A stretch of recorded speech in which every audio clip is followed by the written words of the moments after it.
إن الحمد لله نحمده ونستعينه ونستغفره ونعوذ بالله من شرور أنفسنا ومن سيئات أعمالنا من يهده الله فلا مضل له ومن يضلل فلا هادي له أشهد أن لا إله إلا الله وحده لا شريك له وأشهد أن محمدا عبده ورسوله أما بعد وراثت کے متعلقہ آج ہماری بات حجب کے بارے میں ہوگی۔ حجب کا لغوی معنی پردہ کر دینے، روک دینے کے ہوتے ہیں، جس طرح سورۃ المطففین کی آیت نمبر 15 میں اللہ تعالیٰ نے فرمایا کلا انہم عن ربہم یومئذ لمحجوبون، کہ مجرم لوگ اللہ کے دیدار سے روک دیے جائیں گے، پردے میں کر دیے جائیں گے، یعنی اللہ کا دیدار نہ کر سکیں گے۔ حجب کا معنی پردہ اور رکاوٹ کا یہ قرآن نے بھی استعمال کیا ہے۔ اہل میراث کے نزدیک حجب سے مراد کسی وارث کے پائے جانے کی وجہ سے دوسرے وارث کا اپنے کل حصے سے یا بعض حصے سے محروم ہو جانا۔ کسی ایک وارث کے پائے جانے کی وجہ سے دوسرے وارث کا کل حصے سے یا بعض حصے سے محروم ہونا، اس کو حجب کہتے ہیں۔ وراثت میں اس بحث کو بہت اہم سمجھا جاتا ہے کہ پتہ چلے کہ کس کی موجودگی میں دوسرا وارث وہ کل حصے سے محروم ہوگا یا بعض حصے سے۔ اصحاب الفرائض کی بحث میں اس میں بھی اشارتاً یہ باتیں آتی رہی ہیں کہ فلاں کی اتنی حالتیں ہیں، فلاں کی موجودگی میں اس کے حصے میں کمی آتی ہے، فلاں کی عدم موجودگی میں حصے میں زیادتی آ جاتی ہے۔ اب یہ ایک مستقل بحث ہے جس کا یہ جاننا اہم ہوتا ہے کہ کن ورثاء کی پائے جانے کی وجہ سے دوسرے ورثاء اپنے حصے سے محروم ہوتے ہیں، کلی طور پر محروم یا بعض حصہ سے۔ اہل میراث نے حجب کی 2 قسمیں بیان کی ہیں، حجب حرمان اور حجب نقصان۔ حجب نقصان کا معنی ہوتا ہے ایک حصے میں کمی کر دینا۔ مطلب سے یہ ہے کسی وارث کے پائے جانے کی وجہ سے دوسرے وارث کے حصے میں کمی آ جانا، کلی طور پر محروم نہ ہو بلکہ زیادہ حصہ سے کم حصہ کی طرف اس کو منتقل کر دیا جائے۔ مثلا فوت ہونے والی عورت کا خامد، اگر عورت اس کی اولاد نہ ہو تو خامد کو نصف 1/2 ملتا ہے، اگر اولاد ہو تو پھر خامد کو چوتھا حصہ 1/4 ملتا ہے۔ گویا کہ اولاد کی عدم موجودگی میں زیادہ حصہ ہاف ملے گا اور اولاد کی موجودگی میں اس کا حصہ کم ہو جائے گا، چوتھے حصے کی طرف منتقل ہو جائے گا۔ اسی طرح بیوی ہے کہ اولاد موجود نہ ہو تو بیوی کو چوتھا حصہ 1/4 ملتا ہے، اگر اولاد موجود ہو پھر بیوی کو 8واں حصہ 1/8 ملتا ہے۔ گویا کہ اولاد موجود نہ ہو تو حصہ زیادہ ہے، اگر اولاد ہو تو حصے میں کمی آ گئی، تو گویا کہ اولاد یا یہ حجب نقصان بنی کہ زیادہ حصہ سے کم حصہ کی طرف منتقل کر دیا۔ اسی طرح والدہ ہے، اگر میت کی اولاد نہیں ہے تو تب ماں کو تیسرا حصہ 1/3 ملتا ہے، اگر اولاد ہو تو پھر ماں کو 1/6 ملتا ہے۔ گویا کہ اولاد کے عدم موجودگی میں ماں کا حصہ زیادہ ہے اور اولاد کے ہوتے ہوئے ماں کا حصہ کم ہو جاتا ہے، اس کو حجب نقصان کہتے ہیں، کہ ایک وارث کے پائے جانے کی وجہ سے دوسرے کے حصے کے اندر کمی کا آ جانا۔ دوسرا حجب حرمان ہوتا ہے۔ حجب حرمان سے مراد ایک وارث کے پائے جانے کی وجہ سے دوسرے وارث کا کلی طور پر محروم ہو جانا۔ اگر وہ وارث ہے تو دوسرا وارث اس کی موجودگی میں کل مال سے محروم ہو جاتا ہے۔ جیسے بیٹے کی موجودگی میں پوتا محروم ہے، بیٹا موجود ہو تو پوتا کلی طور پر محروم، اگر بیٹا نہ ہو تو بیٹے والے سارا حصہ پوتے کو جائے گا۔ اسی طرح باپ کی موجودگی میں دادا محروم ہے، اگر باپ نہ ہو تو پھر باپ والا حصہ دادے کی طرف منتقل ہوگا، لیکن باپ کی موجودگی میں دادا محروم ہے، گویا کہ باپ جو ہے وہ دادا کے لیے حجب حرمان بن جائے گا۔ اس طرح بیٹا پوتے کے لیے حجب حرمان ہے۔ اس کے لیے کچھ اصول ہیں، ان اصولوں سے پتہ چلتا ہے کہ کس کے پائے جانے کی وجہ سے دوسرا اپنے کل حصے سے یا بعض حصے سے محروم ہوتا ہے۔ اس کے لیے پہلا اصول تو یہ ہے، یہ پوری وراثت میں چلتا ہے کہ قریبی کی موجودگی میں بعیدی محروم ہے۔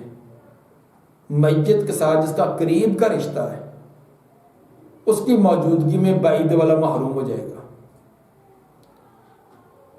مثلا یہی مثال لکھیں کہ باپ کے ہوتے ہوئے دادا محروم ہے، اب دادا اس کا بھی میت کے ساتھ رشتہ ہے اور باپ کا بھی ہے، باپ کا رشتہ قریبی ہے اور دادے کا کچھ فاصلے سے ہے، تو باپ کے ہوتے ہوئے دادا محروم ہے۔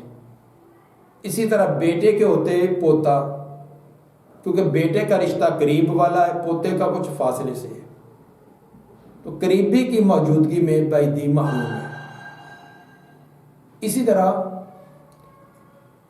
بیٹا ہے، بیٹے کی موجودگی میں بھائی محروم ہے، بیٹے کا بھی میت کے ساتھ رشتہ ہے، بھائی کا بھی رشتہ ہوتا ہے، لیکن بیٹے کا رشتہ قریبی ہے، اس قریبی کے ہوتے ہوئے بعیدی محروم ہے۔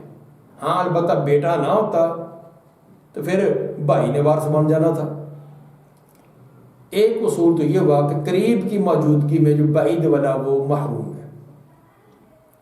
دوسرا اس کا اصول یہ ہے کہ جس کی وجہ سے کوئی میت کا رشتہ دار ہوتا ہے، جس کی وجہ سے میت کا جو رشتہ دار بنتا ہے، اگر وہ خود موجود ہے تو پیچھے والا محروم ہوگا۔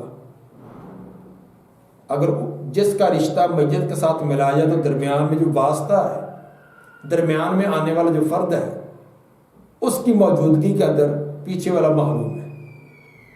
جیسے کہ دادا میت کا رشتہ دار باپ کی وجہ سے ہے تو باپ کے ہوتے ہوئے دادا محروم ہوگا، پوتا میت کا رشتہ دار بیٹے کی وجہ سے، بیٹے کے ہوتے ہوئے محروم ہے۔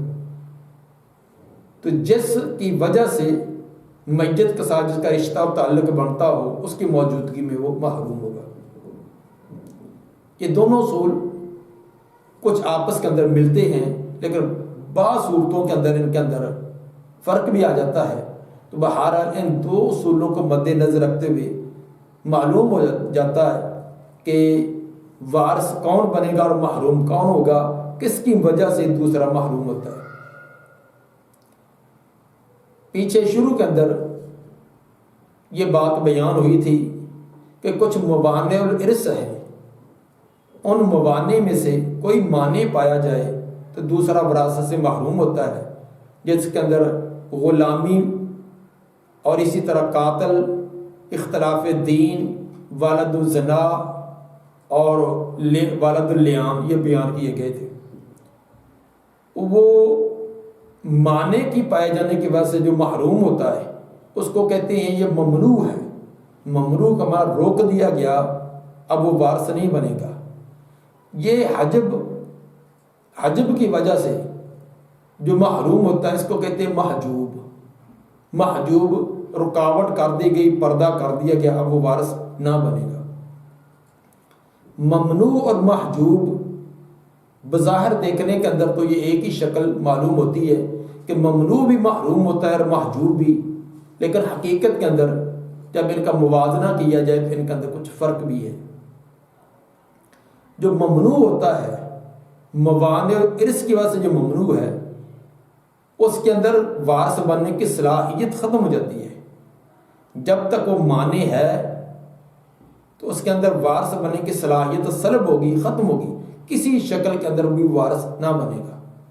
مثلا قاتل ہے، کسی صورت میں بھی وہ مقتول کا وارث نہیں بنے گا جب تک اس کے اندر قتل والا وہ وصف موجود ہے۔ اسی طرح دین کا اختلاف ہے، تو جب تک یہ دین کا اختلاف ہے، ایک مسلم اور ایک غیر مسلم ایک دوسرے کے وارث نہ بنیں گے۔ یہ ہوتا ہے مانع کی وجہ سے جو رکاوٹ بنتا ہے وہ ممنوع کے اندر وارث بننے کی صلاحیت ہی ختم ہو جاتی ہے۔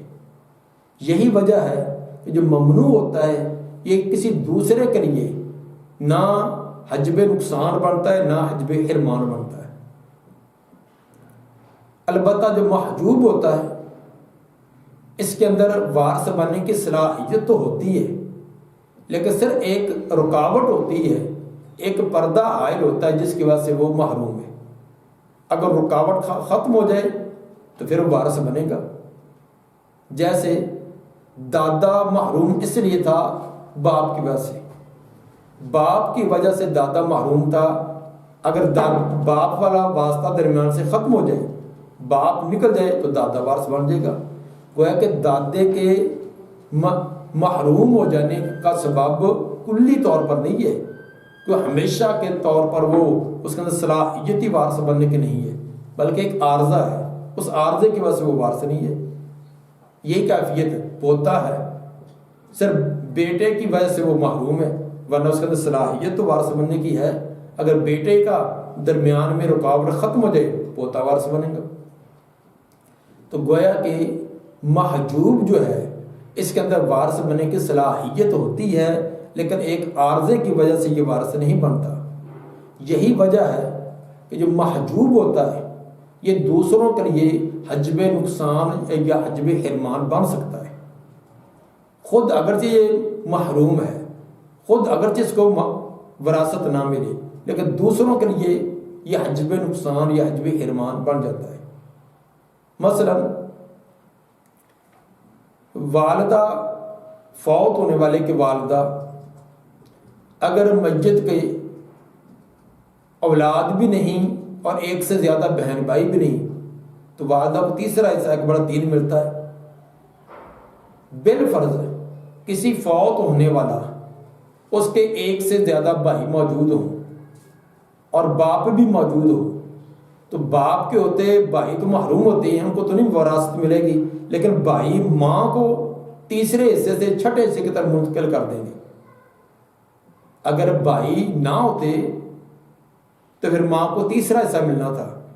میت کی اولاد بھی نہیں، ایک سے زیادہ بہن بھائی بھی نہیں، اب ماں کے لیے 1/3 ہے۔ لیکن اگر بھائی موجود ہوں تو ماں کو 1/6 ملے گا۔